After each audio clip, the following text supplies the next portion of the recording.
Hi everyone, welcome back. In this video we're going over the Orange booklet, also called practice questions, and we're just doing question 12.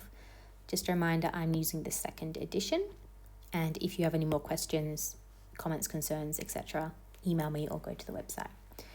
Okay, question 12. So we have this quote, property is theft, and then the question says, assumes that ownership is a matter of. So this is what I call a vocab question. If you know your vocab, this is very easy. If you don't know your vocab, then it's going to be quite hard. So the answer is D, and the reason is because appropriation means, I'm reading this from the dictionary, it is the act of appropriating or taking possession of something, often without permission or consent. So that is theft.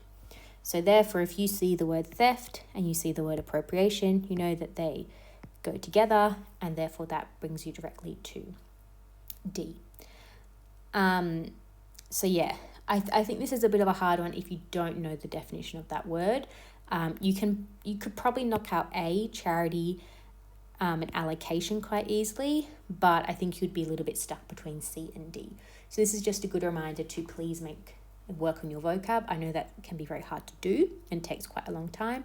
The biggest tip I have is what I do is I'd actually go through the ACER questions and the Des O'Neill questions, and I just write down words that I haven't heard of before, and also words that you think you know the definition to, but you don't, because a lot of students get questions wrong because they don't actually know the true definition of a word, which is very common, particularly if you've been using the word your whole life and you've never looked it up in a dictionary. So I would do that. I would just get a list of all the words I don't know and then just put them into an Anki card or flashcards, and try and go over them, because there are a lot of vocabulary questions in section 1. So hopefully that helped.